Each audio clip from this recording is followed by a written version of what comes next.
So UFC 284 is coming up this weekend and I'm really looking forward to the card, but another thing that I am going to be looking forward to is my live stream during the card. I will be doing a live fight companion when this card is on. Me and Artem Lobov will be live. You can see him just behind me there. And as always, this is my full card predictions. A couple of picks have changed. It's my early predictions after I had some more time to look into the fights, this and that. A couple of picks has changed. We'll talk about that when we get there. Another thing though, as always though, you can use my BetUS link to get a 125% sign up bonus. You use the link with the join125 promo code. You deposit $100. You've got $225 to play with. You deposit $50. You've got $112.50 to play with. That was some quick maths. You know what I mean? So yeah, let's get into it. Thank you guys for watching the video. As always, leave a like if you enjoyed the video. Thank you so much. Now, the first fight of the night is one of the very few fights that has no Australians on the card. It was meant to be Zubaira Tukhugov versus Yoel Alvarez at 155 pounds. And now it's going to be Zubaira Tukhugov versus Elves Brenner at 145 pounds or 155 pounds. I'm not too sure. A couple of sources say different things, but honestly, to me, it doesn't really matter what the weight class is. I do think Tukhugov is going to win anyway, but if it is at 145, there is a chance that he might miss weight because he has missed weight at 145 before, especially because now it's like a short notice weight class change. You know what I mean? But I do think Tukhugov should be the one to get it done here. Elves Brenner, he's a shootbox guy. Very aggressive Muay Thai shootbox style. Very aggressive grappler as well, but for the most part he is a striker, although most of his wins are by submission. He usually gets a submission after getting a takedown after spending a decent amount of time on the feet. But he's a good striker, he's a good grappler. Do I think he's going to keep up with Zubaira Tukhugov anywhere? Not really, to be honest. Maybe. He's got a very slight advantage on the feet, but even then he's having trouble against strikers that are just not as good as Zubaira Tukhugov. You know, he had a pretty close fight with Victor Nunes, who was 3-1. I know he got the submission, but it was somewhat competitive up to that point, and it's kind of like, you know what I mean, when you're fighting Zubaira Tukhugov, you want to be dominating these guys as well. You want to be dominating the 7-5 opponent. You know, losing to Gabriel Santos isn't too bad. He's an absolute stud of a prospect, but I think Zubaira Tukhugov's got him covered everywhere. The wrestling, the striking, the grappling as well. Maybe Elves Brenner's going to be really dangerous in that first round, but short notice fight. I think he's going to slow down a little bit as well, but very exciting fighter in general though. Maybe after this fight, look out for him for some fight of the night performances. All these shootbox guys, they fight with a very similar style and they never have boring fights ever. So hopefully it's one of the cases here to start off the card with a bang. But I do have Zubaira Tukhugov as the big favourite. I do have him by decision. He doesn't really seem to be a guy that's getting a lot of finishes. I think he's going to get get a decision over Brenner. I don't think he's going to find the finish. The second fight of the night is Bilder versus Shane Young, and this is a fight that I am going to be very much looking forward to. The only fighter from New Zealand on the card. I'm from New Zealand, as you guys may or may not know. I do actually have Shane Young in the matchup as well. I do like it for Shane Young. Am I surprised that he's a favourite? Yeah, I am, to be honest, but I do think that he can get this one done over Bilder because Bilder's striking defense is a huge red flag for me, dude. This guy's getting hurt and dropped in every single one of his fights, aside from his Dana White's Contender Series fight, which surprised me because he looked so good on Dana White's Contender Series. I will give him that credit, but Shane Young, he hasn't fought for a very long time. I'm really trusting the fact that he's been making improvements since then, improving on that takedown defense, you know what I mean? He doesn't have the best takedown defense, but he does get up pretty quickly. He's a very good striker. He's a better striker than these guys that are hurting and dropping Bilder in all of his fights, man. So I've got to go with Shane Young here. I do think he's going to find the knockout on Bilder. It's a very winnable fight for both guys, though. I feel like it's a good comeback fight for Shane Young because they're giving him a guy that is hittable, but it's also a good fight for Bilder because they're giving him Shane Young, who potentially could just be a stepping stone for Bilder to build up into a pretty good prospect, albeit he is 32 years old. So I'm still going with Shane Young. I do think he finds a KO over Bilder. Bilder's a good grappler though, and he always is going for wrestling, and he's always shooting for takedowns, and he's always trying to find the back as well, which Shane Young does tend to do when he gets up. So maybe there's a submission threat there, but I do have Shane Young by KO in this matchup. So Loma Lookboonmee versus Elise is the only female fight on the card, and it should be a pretty fun fight. I do think that Loma Lookboonmee should be able to win this matchup. She is the better striker in my opinion, although Elise has that black belt in Taekwondo. I believe she's got a black belt in karate, but she's definitely got that black belt in Taekwondo, and she does have a pretty good kickboxing style, but I do believe that Loma Lookboonmee should be able to win this matchup here. I think she's the better striker. She has that Muay Thai background. She is a little bit small for the division because she did used to fight at atomweight before she come into the UFC, and she's actually looked quite good in her last 5 fights. You know, she lost to Angela Hill, which is a tough debut to make, and then she beat Janu Fry, Sam Hughes, who beat Elise Reed, sorry, and then she lost to Lupita Godinez, who's pretty big for the division, just out-grappled her, and she beat Denise Gomez, and she used her own offensive grappling in there, and Denise Gomez did put her in some awkward positions, which maybe she'd never been in the grappling before, but she still won the fight by decision. It was a good fight, and a good showing for Loma Lookboonmee. I think she should be able to beat Elise Reed. Do I think she should be minus 275 on the betting lines? Not really. I do see a couple of people agreeing with the odds, but I do think Elise Reed, maybe if she can impose like her grappling game on Loma Lookboonmee, I think she could maybe have success, because as I said, Loma Lookboonmee was put in some weird positions against Denise Gomez, and it kind of almost looked like Loma Lookboonmee didn't really know what to do when she was put there. So maybe Elise Reed, because she is a pretty good grappler. I've seen her out-grapple girls on the regional scene, specifically Hillary Rose. That's a pretty good grappling display from Elise Reed. So I think maybe she could do that if she wanted to win. But I do have Loma Lookboonmee here by decision. I think she's going to win a decision with the feet, with the kickboxing. I think she will beat Elise Reed. So give me Lookboonmee by decision in this matchup. The next one is Jack Jenkins taking on Don Shainis. This is his UFC debut. For Jack Jenkins, he come off that massive Dana White's Contender Series win, where he just kind of dominated with his wrestling and grappling with a lot of ground and pounds. He ended up getting it done in the third round. Freddie Linares bled literally everywhere. Jack Jenkins was able to open up a massive cut on him, and it was game over for Freddie, really. But he is a good kickboxer himself, and I think that this fight takes place on the feet, and I do think that he's going to be able to out-kickbox Don Shainis, and even if he wanted to take it to the ground, I think he probably could, but I do think Jack Jenkins' best way to winning was probably just with the kickboxing. Don Shainis, he's kind of like a brawler striker. I don't really know how to describe his style. Apart from that, he is going for the KO in the first round. He does have very brutal ground and pound himself as well. And he was on a pretty good first round KO streak before he did take on Sadiq Yusuff. And he just had a really bad showing, not going to lie, like it was Sadiq Yusuff though, who is one of the better featherweights in the world, to be fair, and a tough guy to make his debut against, especially at short notice. But he does have that win over Chris Lencioni, which is continuing to age well, because Chris Lencioni is a very good fighter. He's got a win over Jay Ellis, who might be one of the greatest fighters of all time, so you do have to give him that respect. He beat Cody Fistler, who's a former UFC fighter. But yeah, apart from that, dude, I just think that Jack Jenkins is going to be able to beat him like almost everywhere. I like his kickboxing in the matchup. I also kind of like his wrestling as well. Don Shainis does have pretty good wrestling and grappling, good ground and pounds, as I said. But I do think Jack Jenkins is probably going to just keep this fight on the feet for the most part. And I think he is going to win by decision or late TKO. It seems like a lot of people going with a knockout, which he did get in the third round against Freddie Emiliano Linares, but, you know, that fight could have gone the distance as well. You know, Freddie was beaten up really bad, but maybe if Jack Jenkins wasn't as aggressive with the ground and pound, he could have got a decision in that one. But I think Jack Jenkins gets it done over Don Shainis. We haven't seen too much of Don Shainis striking in the UFC because he kind of just ended up in the clinch against Sadiq Yusuff, got Big Brother, and then guillotined in 30 seconds. It was not a good look. I'm going with Jack Jenkins by decision or late KO, but I think Jack Jenkins wins a decision, to be fair.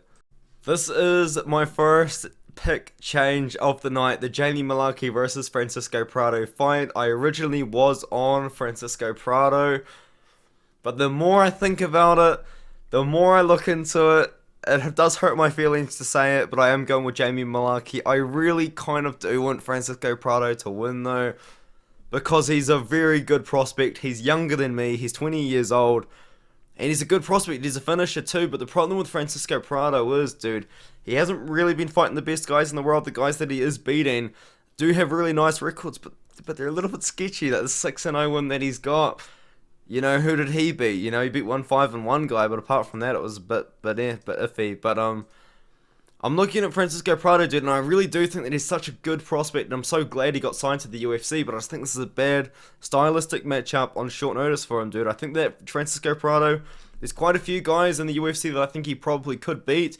especially on a full camp, but Jamie Mullarkey, I just don't think he's one of them, you know what I mean? I do think that Jamie Mullarkey lost against Michael Johnson. He obviously lost to Jones, only got finished. And I don't really rate his wins recently too highly either, because Devontae Smith, a really chinny guy that's been known for a bad chin. Karma Worthy, one of the worst chins in UFC history. But I just don't think that Francisco Prado is going to finish Jamie Mullarkey. You know, I think Francisco Prado is going to come out hot and heavy in the first round, and then he's going to gas because he slows down. And Jamie Mullarkey, he's a tough guy. He's known for being tough. He's known for almost being able to weaponize his toughness in a way. He got hurt. He got knocked down against Michael Johnson. And he kind of come back and won the fight. But I do think Michael Johnson won. But that's a completely different conversation. The point is, Jamie Mullarkey is a tough guy. He's a tough guy to finish. You know, unless you yell and Turner, you can't really finish this guy, man. I think Jamie Mullarkey is going to take quite a few bombs from Francisco Prado, and I think Prado's going to have a really good first round. But I think Mullarkey's going to rally back in the second and third, and he's either going to get a late third round finish over a gassed Prado or a decision win 29-28. So that's why I'm going with Mullarkey. I'm going with him by late finish or decision. I don't feel good about it, and that's just kind of like a little bit of a red flag for you guys that I'm throwing out there. I was on Prado, but now my pick's changed to Mullarkey, and because I was originally on Prado, that just tells you that it's not a confident pick at all.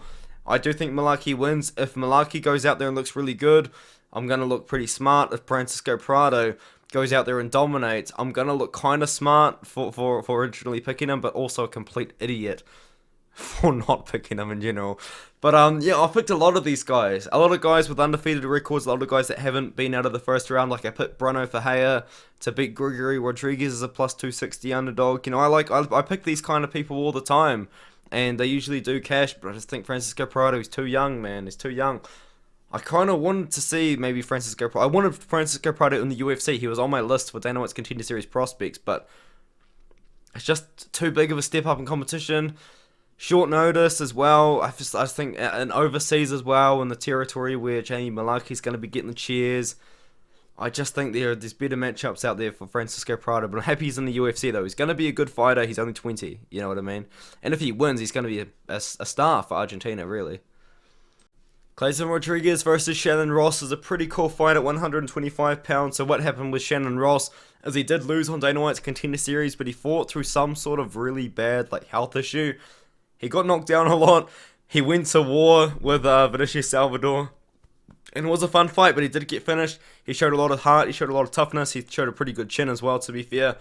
And he's now in the UFC, but he's almost 34 years old in the flyweight division, which is pretty old for the flyweight division. And he's just not really a guy that I think that the UFC is going to try and push and give him easy fights, which is why they've given him Kleydson Rodrigues, who was not an easy fight for Shannon Ross at all. I'm picking Kleydson Rodrigues by decision.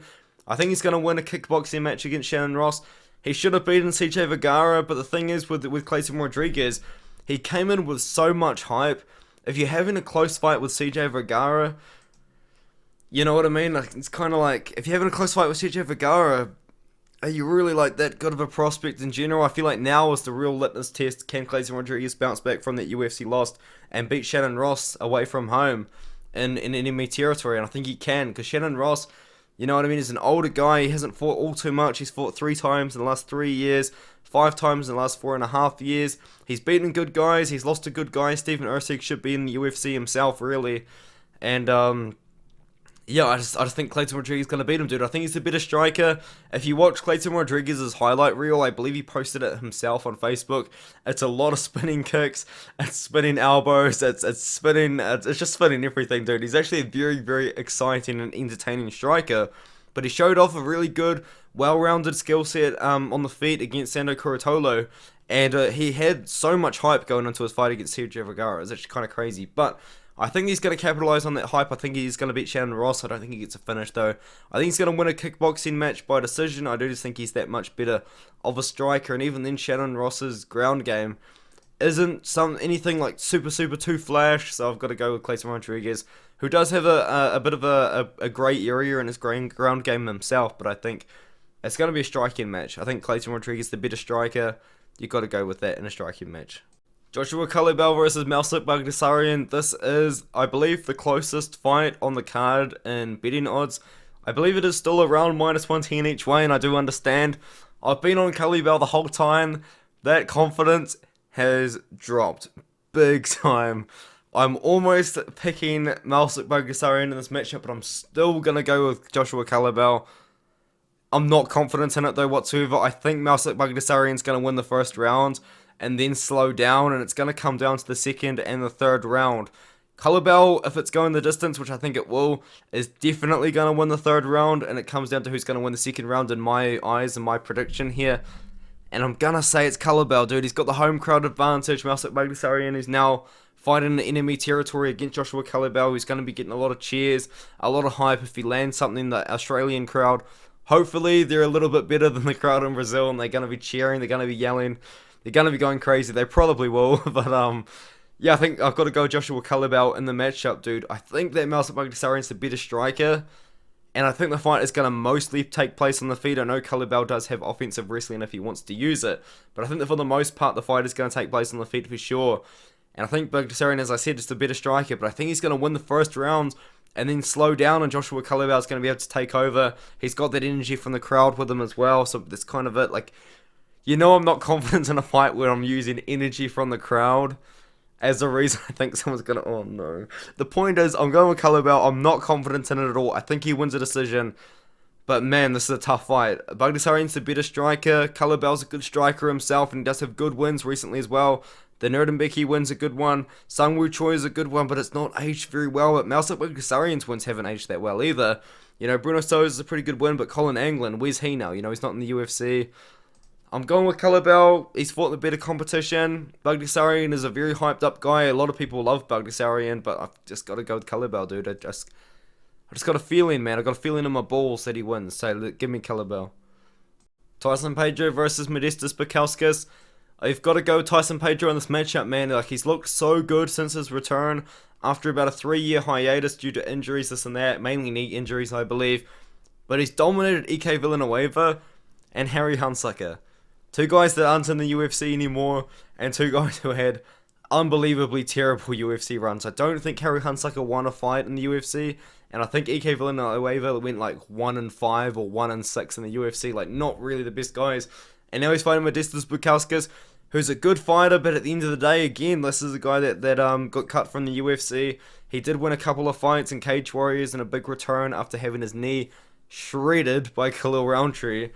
But I do think that Tyson Pedro is going to be able to beat Modestas Bukauskas. Modestas Bukauskas is a good striker. He does have grappling in his arsenal as well, and he's a pretty well-rounded fighter. But Tyson Pedro, he started as a grappler. He's got really good grappling that we haven't even seen in his return. All we've really seen is the kickboxing improvements that he's made, and man, has he made some kickboxing improvements. And I think this is the test. If he can beat Modestas Bukauskas on the feet, we're really just going to have to give him a much better opponent. Like, I'm talking like borderline top 15. I can't really come up with any good names off the top of my head, but like Justin Jacoby's coming up. Maybe even Khalil Roundtree rematch, because I do believe they fought in the past. Something like that would make sense, but I do have Tyson Pedro to win. I do think he's going to find a KO over Modestas Bukauskas, but it is still going to be a dangerous fight. We saw Modestas Bukauskas knock out Chuck Campbell recently, which is a pretty cool win, because Chuck Campbell's kind of an up-and-coming guy, although he is a bit old, really. Lee Chadwick's an older guy too. He's been around Bellator, Cage Warriors, this and that. And before that, he was on a bit of a losing streak. I kind of like Modestas Bukauskas. I'm happy that he's back. I think he's going to win a couple of fights now that he is back. But I've got to go Tyson Pedro on this matchup, dude. He's just kind of looked unbeatable in his return, but he's looked unbeatable against EK Villanueva, and he's looked unbeatable against Harry Hunsucker. Now he's fighting Modestas Bukauskas, and after this, if he wins, it's time to really step up the competition, in my opinion. Maybe even Ihor Peteria. That could be a good fight. In fact, that's probably what they'll go with. But anyway, you know what I mean.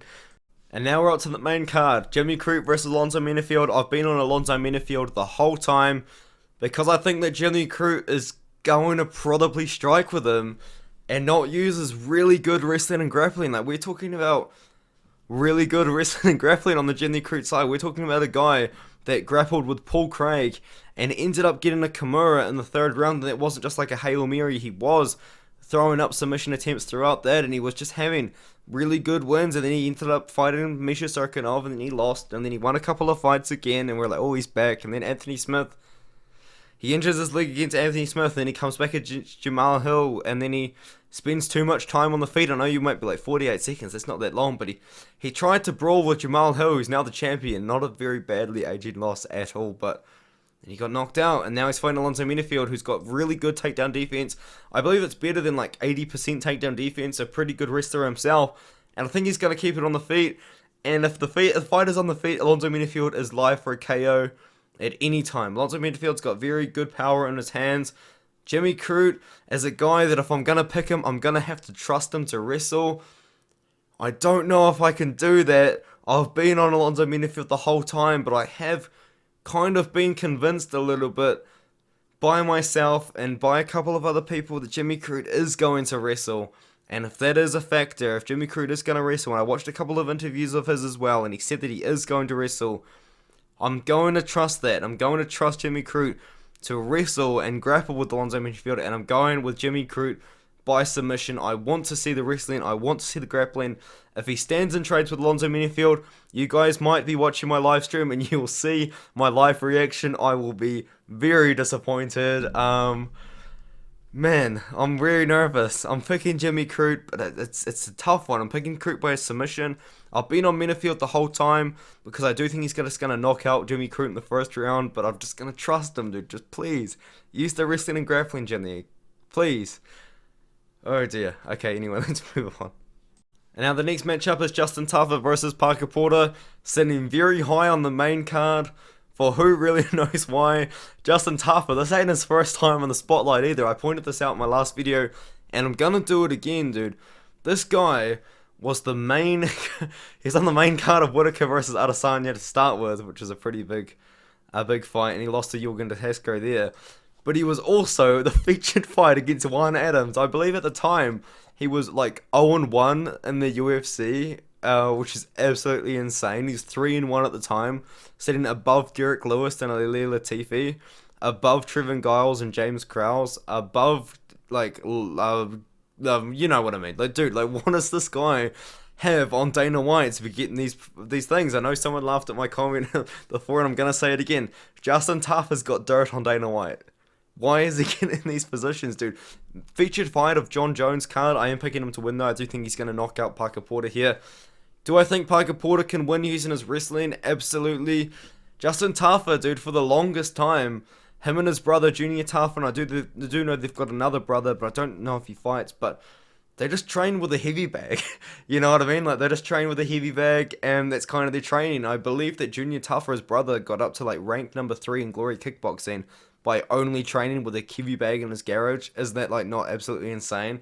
But obviously, since then, he's developed a lot more MMA skills, a lot more wrestling skills, and I do think he's going to be able to keep the fight on the feet against Parker Porter, and when it is, he's going to be dangerous. He's fast on the feet, he's pretty flexible, you know, he got a head kick KO in his last fight against Harry Hunsucker, although he missed weight, which is just unreal.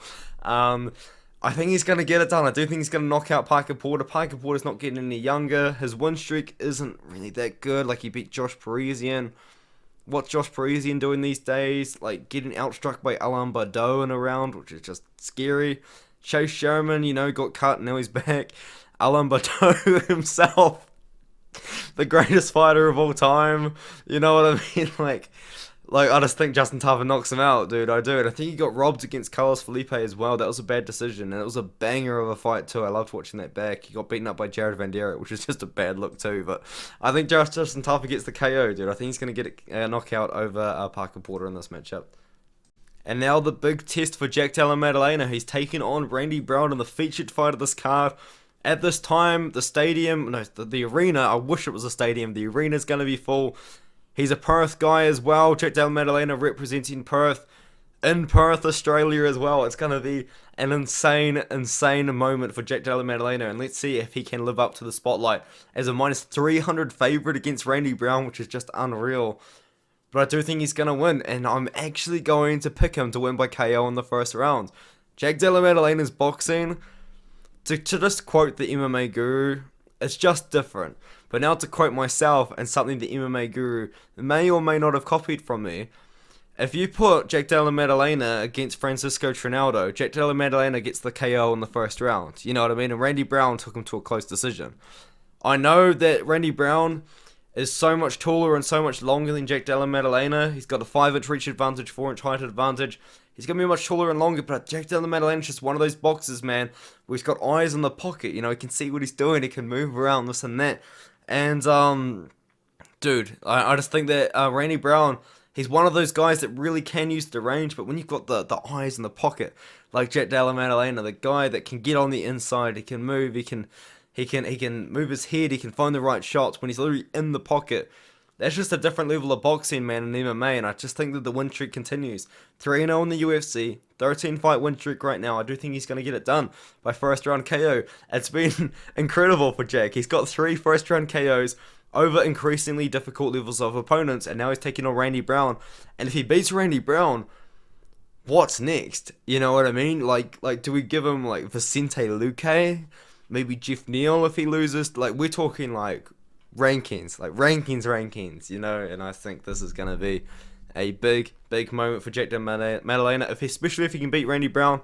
If Randy Brown wins, he deserves a ranked opponent for sure himself, but I do think Jack Della Maddalena is going to get it done by KO in the first round, man. I think he's going to close the distance over Randy Brown, and when he closes the distance and closes off the space, Randy Brown's got no space to work with, dude. He can't use their reach advantage. He can't even use his height advantage, you know. His reach is just length advantage in general. So, and Jack Della Maddalena, and also Randy Brown's pretty susceptible to leg kicks. He's also pretty hittable. I mean, Chaos Williams dropped him, I believe, even more than once, which is why he probably should have won the fight. But Jack Della Maddalena, I think he's going to get it done, dude. I'm very hyped on him. I'm not going to jump off the hype train until he loses, really, to be honest. So, and now we're up to the co-main event, the interim featherweight title, because the champion is fighting for the lightweight title. We've got Yair Rodrigues versus Josh Emmett here. I'm going with Yair Rodrigues. I think he's just going to school Josh Emmett, dude. I think Josh Emmett honestly has nothing for him. And maybe this video is going to age badly. Maybe I'm going to look silly, but I just don't see Josh Emmett, like, doing anything to Yair. I think Yair Rodrigues is just so much better of a striker than Josh Emmett. I even think that Yair Rodrigues' grappling has improved in the time that he took off, because he was dodging those USADA tests. Gotta say it, just gotta be blunt about it. I think Yair Rodrigues gets it done, dude. Like, I know he did lose to Max Holloway, but some people even thought that Yair Rodrigues won. And at times, Max Holloway was shooting for takedowns to secure rounds against Yair Rodrigues, because the rounds were so close and competitive on the feet. And that was a big layoff for Yair. He come back after that and he beat Brian Ortega by shoulder injury, but before that he was schooling him on the feet. I think he's going to school Josh Emmett on the feet. Like, Josh Emmett just lost to Calvin Kattar. He arguably just lost to Dan Ige. And everyone goes on and on about his KO power, this and that. Like, he's going to shut the lights out and he's going to put you out. When was the last time you got a KO? It was 3.5 years ago against Mirsad Bektik. Where is Mirsad Bektik right now? Like, what's he doing? You know what I mean? I just think that Yair Rodrigues, he's got the height advantage. He's got a very slight reach advantage, but he does have that height advantage, so he will be able to stay at range. And I think he's going to make Josh Emmett look silly, dude. I think even in the pocket, he's got the advantage, dude. Josh Emmett, he's not very fast. He's almost 38 years old. He does have power, but what's he doing? You know what I mean? Like, he almost just lost to Dan Ige. And Dan Ige's been on a losing streak for a while now. I know he just cracked it against Damon Jackson, but not really that good of a look. And then he barely maybe even beat Calvin Kattar. I don't think he did. And Yair Rodrigues is out here having close fights with Max Holloway, competitive fights on the feet with Max Holloway, making Max Holloway shoot for takedowns against him, and then fighting Brian Ortega, schooling him on the feet as well. I think he's just going to school Josh Emmett on the feet for 5 rounds and win a 50-45 decision, maybe even just finish him. I think it's going to be a dominant performance for Yair Rodrigues. I just don't see Josh Emmett having anything whatsoever for Yair Rodrigues in this matchup. So give me Yair. Maybe I'm overhyping him a little bit. Maybe I'll look a little bit silly, but I just really think that Yair gets it done, dude. I really do. And now we're finally at the main event, the big moment for Alexander Volkanovski to potentially become a double champion. But he's got to get through Islam Makhachev to do it. And do I think he gets through Islam Makhachev? No. Unfortunately not, dude. I really would actually love for Alexander Volkanovski to win. It would be a huge moment in his career. You could actually start putting him in the greatest of all time conversation, especially if he beat Islam Makhachev and then maybe defended his belt against Yair or Josh Emmett. Dude, like, this guy's got a really good resume, man. And I think I respect the fact that he is going up to 155, but I just don't think Islam Makhachev's the right guy to move up a weight class and fight, dude. Because if we really put it into perspective, Islam Makhachev is massive for the lightweight division. Like, this guy, he can make 155, obviously, but he is struggling a little bit for the weight cut, this and that. And then Alexander Volkanovski, he's not really that big for 145. Like, I know he's a very bulky dude, but he's short, and he's much shorter than all these other guys that he's fighting. The last time he fought someone that was about his height was Chad Mendes, and that might have even been like 2019, 2018. That was a long time ago, and now he's moving up, so we've got a big lightweight against a relatively small featherweight in this matchup. Skill for skill, I do think Alexander Volkanovski is the more skilled and well-rounded fighter. I think that's just almost a fact at this point, because Volkanovski's striking is so good that he just outstruck Max Holloway for 5 rounds and did it twice, and then he outstruck him 3 rounds for another fight. Like, unreal stuff, really. And he's also got good ground and pound, he's got good grappling in his arsenal, good wrestling. Do I think it's good enough to beat Islam Makhachev, though? Not really. I think what Islam Makhachev is going to do here is he's going to use his size to his advantage. I don't think he's going to waste time on the feet with Volk, because that is where Volkanovski's going to win the fight. If Alexander Volkanovski wants to win this fight, he has to keep it on the feet, or he has to be on top of Islam Makhachev and put Islam Makhachev on his back, because we haven't really seen what Islam Makhachev has on his back yet, because no one's really put him in those positions, aside from like maybe people like Armin Sarukian, even like I think Thiago Moises got a takedown on him too. Like, he's not an invincible fighter. I just don't think Alexander Volkanovski's the guy to beat him. I think what Islam Makhachev is going to do in this matchup here, he's going to get takedowns on Alexander Volkanovski. He's going to be heavy on top, heavier than anyone has ever been on top of Alexander Volkanovski. And Volkanovski is going to kick him off and get up a few times, but I think eventually all of that wearing down that Islam Makhachev's going to do with his Dagestani chain wrestling, that's what they do. They chain wrestle, they wear you down, you have to get back up, and they take you down again, and then you got to get back up again, and they take you down again. This and that, I think it's going to wear on Volkanovski's gas tank. I know he's got a good gas tank, but he is moving up a weight class. Maybe he's got a little bit more muscle now than he has in the past. And I think Islam Makhachev is going to submit him in the 3rd or 4th round. Not really, because he's going to have like really good grappling against Volk. I think it's going to be more like Volk is just too tired to keep defending, and that's what's going to happen. But how Volkanovski can win this fight, if Volkanovski wants to win, he's got to keep it on the feet. As I said, he's got to be on top. But I think also he's got to start quickly. He's got to surprise Islam Makhachev on the feet.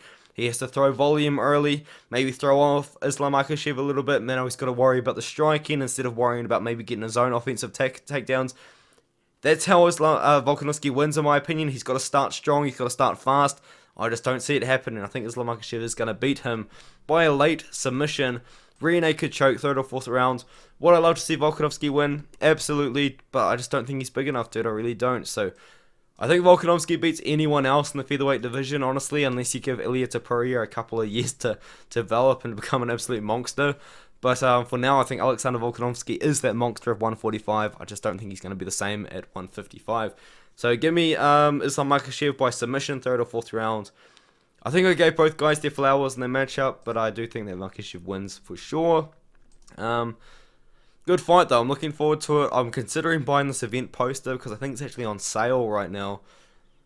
If Volkanovski wins, I'll probably buy the poster. If Islam Makhachev wins, I probably won't, but it depends on how good the card is, really. We'll see. We'll see. Let me know what you think in the comments. If you haven't already, please do subscribe. Please like the video. Please leave a comment as well. I try and respond to every comment. It's crazy. Like, my channel doesn't get that many comments, but YouTube notification doesn't put every comment in the notification, so I do sometimes miss them. But my next video as well will be the Ultimate Fighter, a video predicting who's going to be on the show now that we have a little bit of information about the cast, this and that, so we'll be talking about that in the next video. Thank you so much for watching. I'll see you in the next one.